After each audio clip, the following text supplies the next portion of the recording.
Imagine holding a crisp stack of $1,000 in your hands. It feels substantial, tangible, and significant. Yet, when you visualize 10 times that amount, $10,000, your mind reacts in an entirely different way. The difference is not merely arithmetic, it is psychological. Human perception of money is nonlinear, shaped by cognitive shortcuts and emotional filters, meaning that doubling or even multiplying wealth rarely translates to an intuitive sense of abundance. We experience money as a story, not as a simple ledger, and the numbers themselves often fail to capture the subtle psychological thresholds that govern our behavior.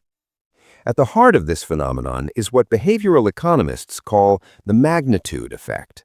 Smaller sums trigger immediate attention and elicit vivid emotional responses, whereas larger sums, although objectively more valuable, are mentally compressed.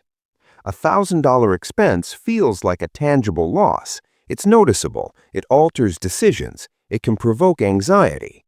10 times that amount, $10,000, may still provoke concern, yet our brain processes it with less granularity, often perceiving it as a single abstract figure rather than a series of smaller, meaningful transactions. This is why the rich can sometimes make decisions that feel extravagant to the rest of us, and why many people experience persistent tension even as income grows.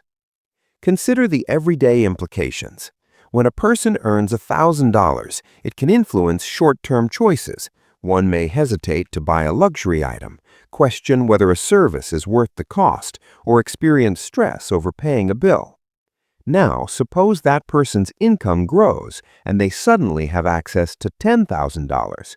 Logically, the capacity to spend or save has multiplied tenfold, yet the emotional reaction does not scale equivalently. The same internal alarms may persist, subtly amplified by social comparison, lifestyle expectations, and internalized pressures of identity. Money is never purely numeric. It is filtered through a lens of meaning, self-perception, and cultural signaling. Mathematically, the scaling mismatch becomes clearer. If we define perceived value as a function of the logarithm of actual money, a small amount produces a proportionately large psychological response, while larger sums yield diminishing marginal perception. For example, the jump from $100 to $1,000 feels vast because it represents tenfold change in both utility and attention. Yet the jump from $1,000 to $10,000, although identical in absolute terms, evokes a noticeably smaller perceptual difference. Our brains are wired to react sharply to immediate scarcity, yet to gradually normalize abundance, which explains why wealthier individuals may continue to feel the same financial tension as those earning far less. The implications extend beyond personal finance into systemic economic behavior. Marketers, subscription services, and even government policies exploit this asymmetry.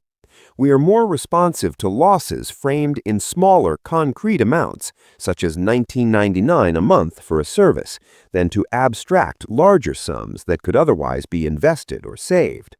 Behavioral nudges, from installment plans to recurring payments, leverage the disproportionate emotional impact of modest sums, quietly shaping spending patterns and constraining long-term financial flexibility. Even financial advisors note that clients often overreact to small fluctuations while underestimating the effects of larger, less perceptible changes, illustrating the subtle ways perception governs economic decisions. Historically, this perceptual gap has shaped wealth accumulation, consumption, and social hierarchy.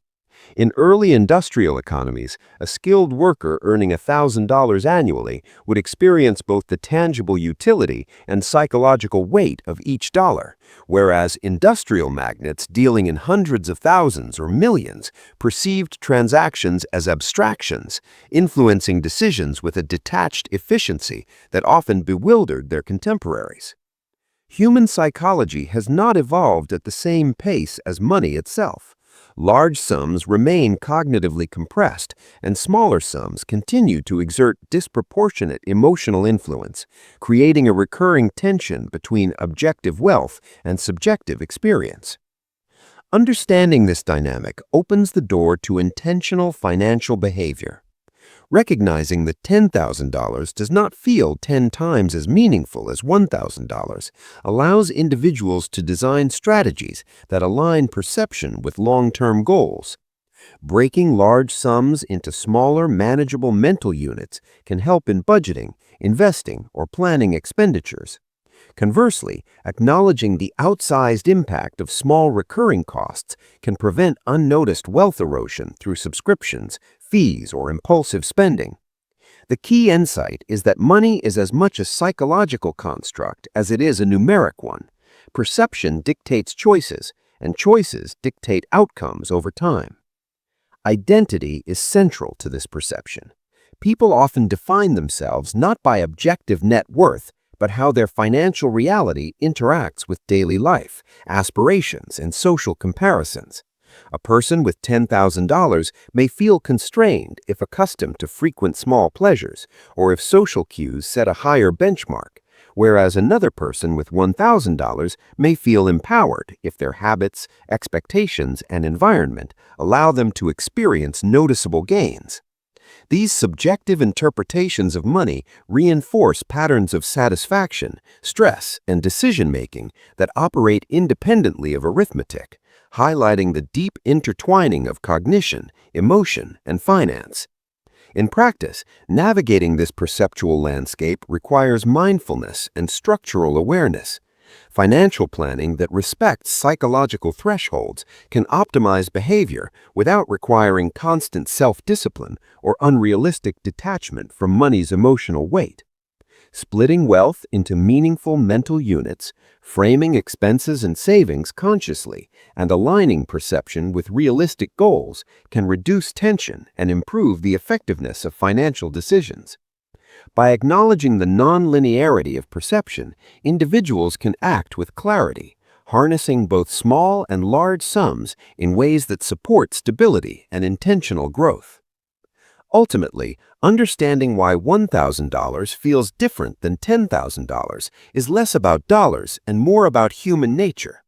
It's a lens into the subtle mechanics of cognition and behavior that shape financial life, revealing why income alone does not guarantee peace of mind, why spending patterns persist, and why systemic economic structures interact so profoundly with individual psychology.